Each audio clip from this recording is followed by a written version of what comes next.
Please give a round of applause again, maybe to Vitaly Mansky. Come here on stage. And also we have a translator today. So I will ask the questions in English, and Dasha I will then translate to Ukraine. So come. And also Natalia Khazan, Ukraine co-producer. Ah, the producer is here as well. You want to come up here? You want to stay down here? Better here? Okay, you want to sit. Yeah, Vitaly, thank you so much. Maybe we take a moment. I think you are all from Ukraine, and it's also a heavy film to take in and to watch it again. So maybe we think of all these people we have been seeing there and who are not there with us anymore.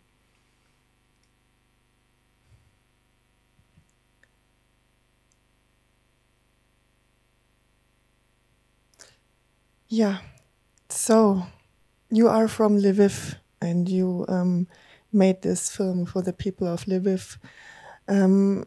You traveled or you did your studies in Moscow at the in cinematography, and then went into exile to Riga. So in 2014, when the Crimea was annexed. So maybe you can tell us a bit at what point you thought it was important to make this film and go back full circle to your hometown of Lviv and start this film. Я не планував... О, тут балкон є. Дивно, так. Yeah. Я не планував робити цю стрічку, але коли от особисто з Наталією Хазан ми працювали над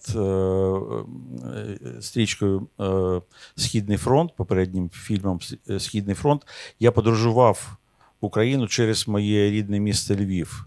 І, звичайно, я зупинявся у Львові, і я, як би то сказати,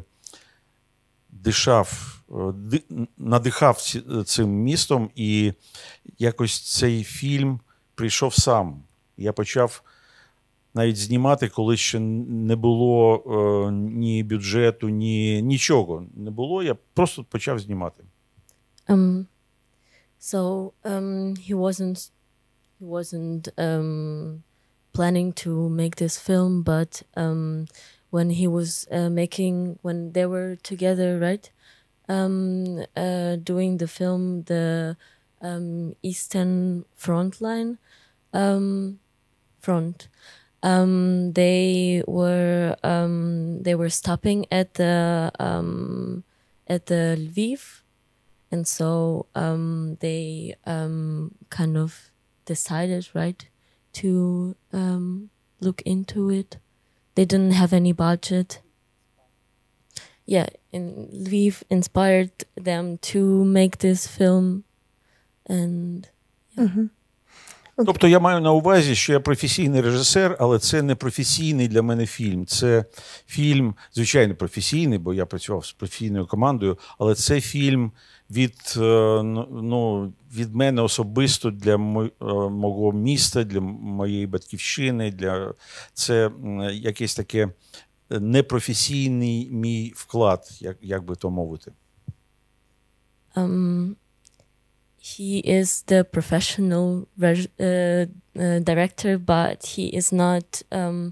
He thinks this film is not just the professional work, even though he worked with all these people that are professionals. But this film is just something from his inner world, because he grew up in Lviv, and it's about his origins, and he just he thinks that this place is the place, and it was inspired by the city. And yeah, maybe Natalie, you want to come in and tell us how you put the film together. You are the producer, right? So you worked on that together. Vitaly saw this orchestra in Lviv, and try to find whom belongs it, because we have a different military orchestra and different type of forces. And he sent me a video which orchestra he tried to find, and I find whom it belongs. And from this point started to do this. And when I find academy, military academy, which orchestra, where this orchestra worked, they wanted to permission from General Zaluzhny to shooting. And I say, kicking. No, he's very high up there. Yeah, high up. And head of orchestra say, we need to permission from general. And I say, okay, and we have this permission. We can put it on the wall because we sign of head of our forces in that period. And we started to shoot. Vitaly started to shoot, and he shooted all period of year. If you see, autumn. It's a cycle. Yeah, one cycle. year. Yeah. And he shooted more than 500 funerals. Oh my God! And, I don't know how he didn't met after this, because it's very hurt. No, very hurtful. Yeah. Yeah. Yeah. So I think, as I know, it's the first film about Lviv. No, such huge film about Lviv. Yeah. And he very want to do it, like present for his hometown. It's a historical document somehow of this moment in time. Yeah. So, so you stayed there the whole year, or you went back and forth and filmed again and again? We shoot in 1 year and a half. Okay. Yes. Every я постійно приїжджав, виїжджав зі Львова. He was traveling back and forth. Yeah, back and forth. Yeah. So, just one more question from my side, and then we have a look if there are some questions in the audience. Talking about grief and how to work with it.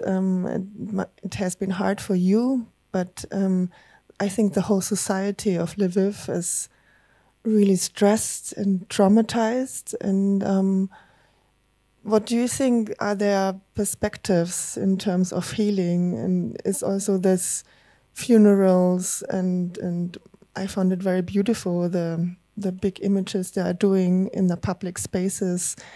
Is this also a way of get their feelings around what is happening and a sort of healing for them? And who's organizing it, or are they doing it themselves? So maybe you can. No, not the funerals for sure. These are for. You mean the pictures? Yeah, the pictures and like the memorial services, and there's a very beautiful culture of remembering the people. I have the feeling they're still in that society. Ви знаєте, така деталь, звичайно, я мав акредитацію ЗСУ, але жодного разу жодна людина не питала мене, що ви робите, чому ви робите, звідки ви, куди ви. Тобто повністю відкрита, люди відкриті до спілкування. Навпаки, дуже багато люди так мене впізнавали і підходили, і розмовляли зі мною, і щось розповідали про своїх там синів, чоловіків, які поховані на тому цвинтарі.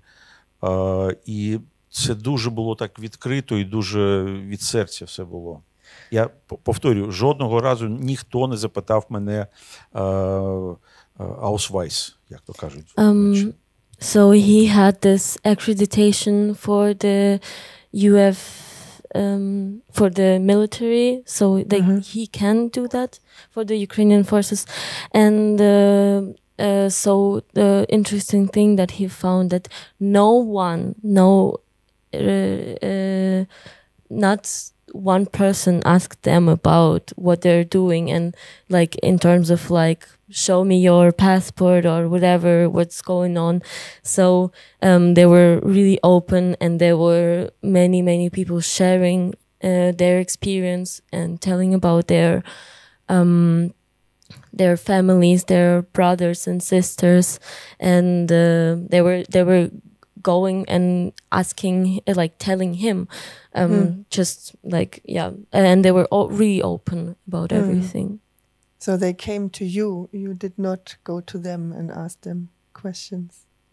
Тобто вони підходили до вас, а ви, тобто ви не питали нічого? Ні, я маю на увазі, що дуже відкрите спілкування, дуже відкриті люди, дуже відкрите місце, дуже відкрита страна. Вона знає, чому вона захищається. Вона не має нічого, щоб скривати. Тобто, ховати, так, звичайно, ховати. They have nothing to hide, and it's like, yeah, they were not really approaching him, but they were really open about anything he would ask. And these people in Ukraine that are living there, they're really open, and they know what they're fighting for their freedom, and they know what they're just. Yeah, there was a question here already, and one in the back.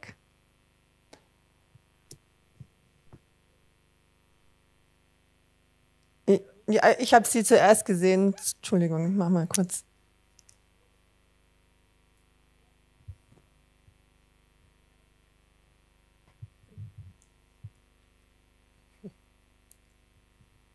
Thank you for your wonderful film and your activism against Putin and against the war. And my question is that even though the war raged on so long, there are a lot of people in Germany and the West believe that the NATO expansion caused the Ukraine war because the Russian propaganda is very strong. So what do you think about the real reason Putin started the war? And my second question is, do you see any hope from the Russian opposition in fighting against the fall of Putin?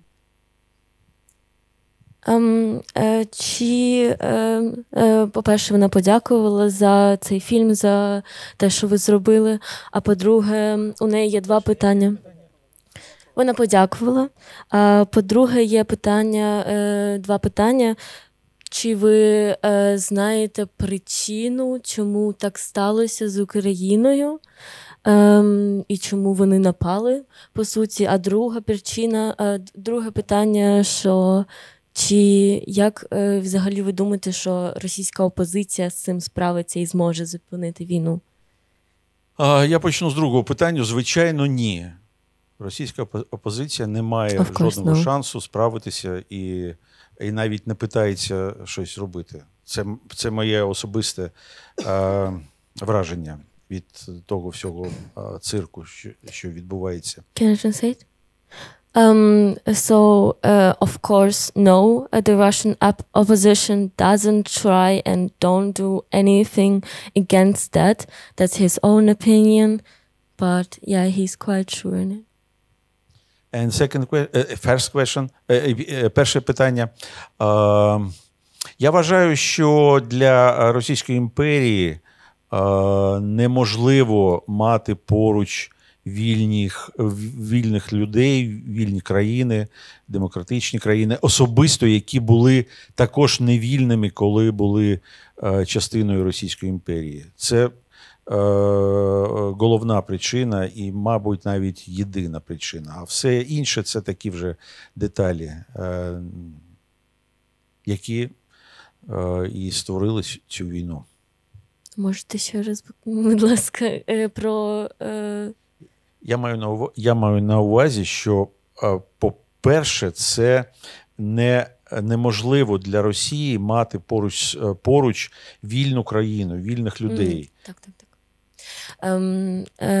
Just that it's impossible for Russian Empire to have someone next to it nearby who is free and independent. They can't stand it. To the first question. Особисто тих, хто вчора ще був частиною цієї імперії. Yeah, especially those that were just part of this kind of one empire. Thank you. There was another question. Frage an Vitali. A question to you, Vitali. You left your home country in 2014. Why? Was it dangerous filmmaking then in your country? What was the reason to go to exile? That's the first question. And the second one, in your film, I see some critical remarks about tourism in Lemberg. Do you criticize that people are still coming to visit the town and to look around? Or is it helpful at the other side for people living there that they see that still normal life is possible? Sorry, what was the second question? Yeah, a second question about what especially I see some critical remarks on tourism in the city of Lviv. The souvenir shop, and people are looking for souvenirs while the funerals are going on. The ceremonies are going on. They don't understand what's going on. But I ask myself whether it's helpful for the people that ordinary life is going on, that people come to visit the town. Yeah, maybe the question would be if it is a critique actually of tourism. Окей, перше питання. Я трошки розповім. Я народився у Львові, закінчив там школу. Після школи я поїхав в Москву, де поступив в кіношколу. Потім залишився в Росії, працював і був таким режисером. У мене була кар'єра в Росії. У 2014 році я в одну хвилю все залишив і іммігрував до Латвії. І вже з 2014 року я живу і працюю в Латвії, і вже з Латвії я їздив знімати у Львів. Це перше. So the first thing is that he grew up in Lviv, but at some point he moved to Russia because he was studying there in the university. And at some point he has his career and everything. And in 2014 he moved to Latvia after annexion of Crimea in 2014. Because тому що я не мав дихати в Росії. Я міг жити там, працювати, але не міг дихати. Це зовсім інша справа. He could work there and live, but he couldn't breathe there. He couldn't breathe. No, second question. Друге питання. Я не вважаю, що це критика або ще щось. Я намагався створити таке, як нібито, знаєте, Брейгель, коли в одному пейзажі ти бачиш все життя від народження до смерті. Тобто всі відраження життя. І в тому також і туристичне життя, і таке нормальне, як то кажуть, життя. Все, що є життя. І це все є зараз у Львові. So he doesn't think it's a critical picture, what he has done. And in one place he kind of summarized this from this being born to being dead, and with the terms of like also tourism and the normal civil life. I want to add, for me it's important thing that Vitaly explained his film, like a Bruegel picture, you know, when on one picture we have different situation. Somebody born, somebody died, somebody drinks, somebody walk, and one picture has different situation, and we have the same poster, like allusion of Bruegel pictures, which paint Ukrainian painter Maxim Palenka, who now is served in army. If you see our poster, you can understand about what I say. Yeah. If not, you can see. Thank you for explaining. Yeah, there's another question. Yes, thank you for this very touching movie. Here in Germany, we read about the numbers of people being killed, but now seeing the graveyard growing every day, it's really heartbreaking. It's thank you very much for this very touching approach. I have maybe 3 questions, if I may.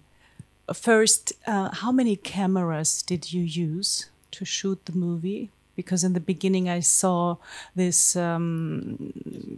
camion, this you know, in the streets cleaning in the morning the dirty streets of Lviv, and you took from different perspectives. And in the beginning I was thought, oh, it will be an epic, very kind of not romantic, but a very beautiful approach to this beautiful city. And then I start realizing that it's really a very saddening movie.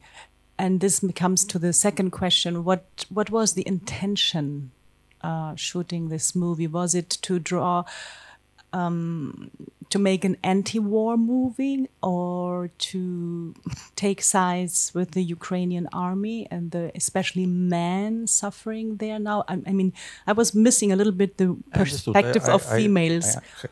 So this is 2 questions, but maybe later I have a third one. Okay, thank you. First question.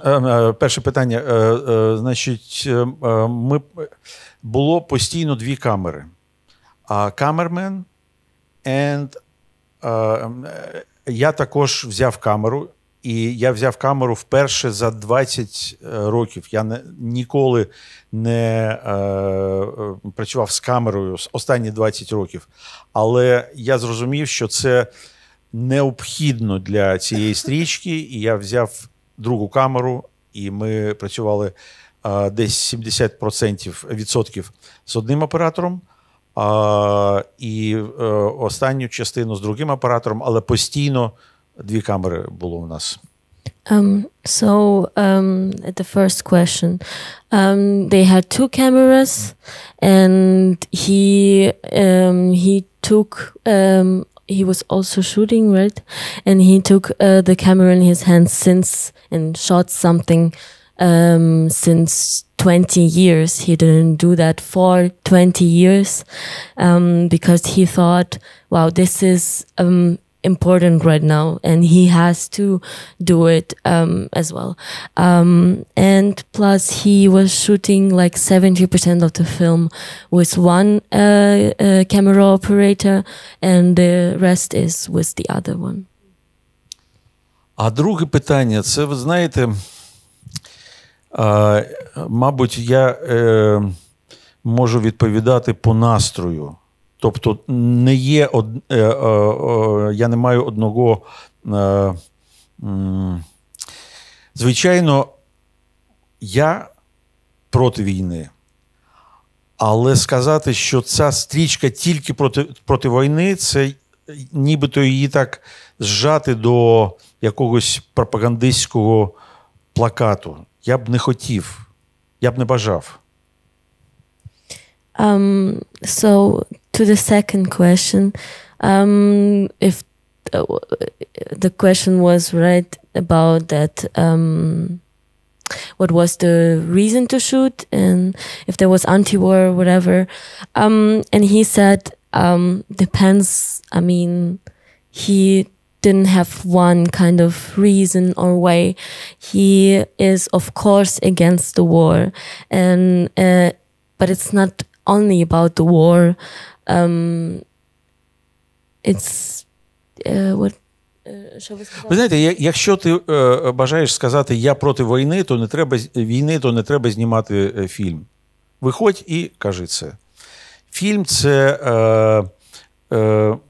це більше відчуття. І може це, мабуть, не тільки для того, щоб сьогодні про це розмовляти, а може через 10 років, 20 років, 50 років, я не знаю. Це якийсь такий оттиск сучасності, тієї трагедії, яка відбувається поруч з нами, з якою ми нічого не можемо зробити. So he said that if you are against the war, you go on the street and you say that, but the film is something different. It's about, it's something that you would watch in 10, 20 years. And it's about that, how you're,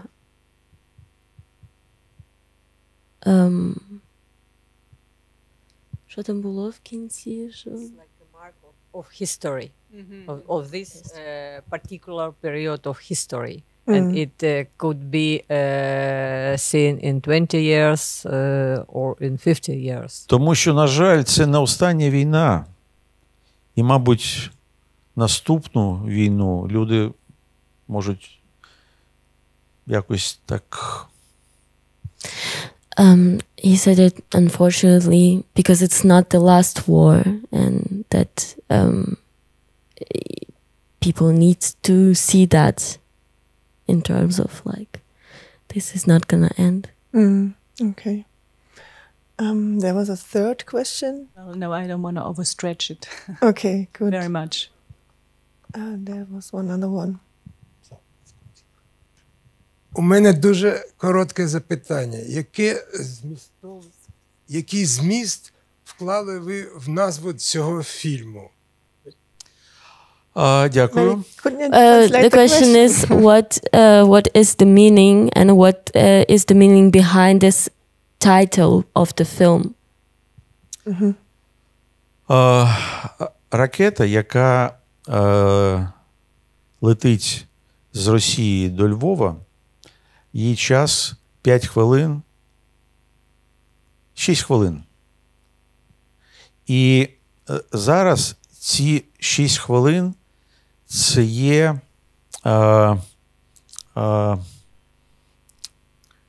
життя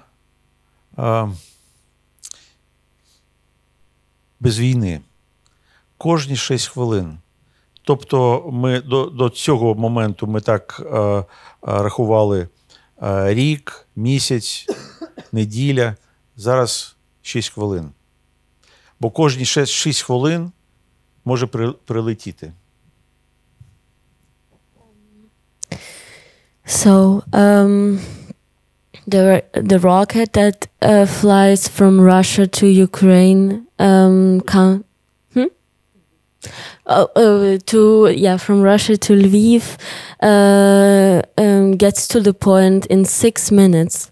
So right now, 6 minutes, this is alive without war. And these 6 minutes, until that moment, we count that we have this life. And yeah. Are there more questions? One more, yeah. It's down here is a question. Vitali.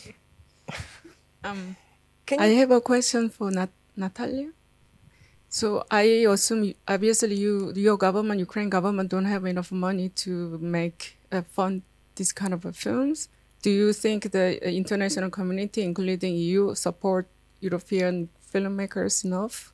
What else can we do for you? You mean gave money to this film? In general, of course, no, but it's not enough. If we compare with money which put Russia to their propaganda, it's nothing. Sorry. This film produced by Latvia and with support for Latvia Film Foundation and with support of Czech State Film Foundation. And in this film, there are no state Ukrainian money, but of course we have State Film Foundation in Ukraine, but it's very few money for produce a film. And of course, and thank you for partners for European Solidarity who support our films, not only about war, but about war. For now, it's important for us. And but as I say, compared with Russia, it's nothing. No, it's a pity, but it's true. Are there more questions out there? No? If I may ask another question, because when I saw the film for the first time, I was very struck. I mean, on the one side, the people, and you relate to them and you have the empathy, but on the other side, you also decided to bring the culture of Lviv into the film. We see the sculptures, and the sculptures which are hidden, protected. It's like a big treasure there, and also the appearance. I've never been in Lviv, but the appearance of the town, it could be a German city like Weimar or Erfurt or whatever. So, was there a certain reason behind that it was so exposed in the film? And is that film also for a European audience in order to remind them, hey, this is in Europe? Ви знаєте, це не головна ідея, але все ж таки я мав на увазі, що цей образ війни в європейському місці нібито приближає війну до вас. Тобто ви бачите війну не десь там на Сході, в якомусь там пейзажі радянському. Це десь тут біля, я не знаю, десь Мюнхен також може бути у цьому пространстві, як би то сказати. Тобто війна – це наша війна, це ваша війна, це наша разом війна. І тому ми повинні мати це на увазі і не відпускати, не відклонятися від того, що там це десь там, як Трамп зараз робить, це десь там. Ні, це в нас. Сьогодні це у Львові, завтра це в Польщі, а потім хто зна. So this is not the main idea, but of course this the war in this European city in Lviv gives it space for you to think that it's closer to you, and it is there. And actually, München, I mean, the war is ours and yours, and you shouldn't be like, okay, we are not there. It's here. It's around us. It's everywhere. And today it's in Lviv, then it's in Poland, then it's even further in the European Union. Mm. And maybe a last question, because it's the actual news breaking that there are still negotiations going on, probably in Istanbul. Putin might come there, even Trump, so who knows. What is your thoughts and maybe your hope for the future? Will there make a deal and will there be peace in Ukraine at the moment? Is there any hope for that? Ви знаєте, це дуже велика дистанція, про що я мрію і що буде відбуватися в реальності. Це дуже велика дистанція. І я тільки можу сказати, що я не вірю Путіну зовсім. Що б він не підписував, що б він не казав, я йому не вірю.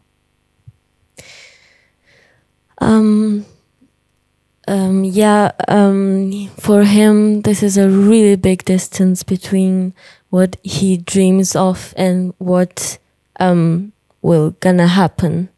So, but the only thing he can say that he doesn't believe Putin at all. Whatever he signs, whatever he says, he doesn't believe that guy. And that's it. Одне речення. One sentence want to add that we in Ukrainian have a proverb that agreements with Russia aren't worth the paper they are signed on. Say it again. I didn't. Again? Yeah. Agreements with Russia aren't worth the paper they are signed on. Okay.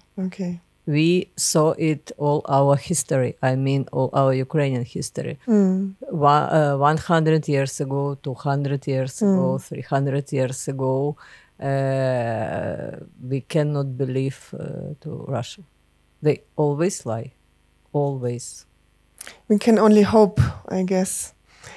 You want to have... and forces, yeah. And hope that maybe diplomacy can also put a share into it and into peace building. So let's hope for that on a positive note. Vitaly, thank you so much, and Natalie and Dasha, for coming and presenting this beautiful film. And all the best to you. And I hope you bring your next film also to DOK.fest. And maybe Thank another you. round of Дякую. applause for Thank everybody. you.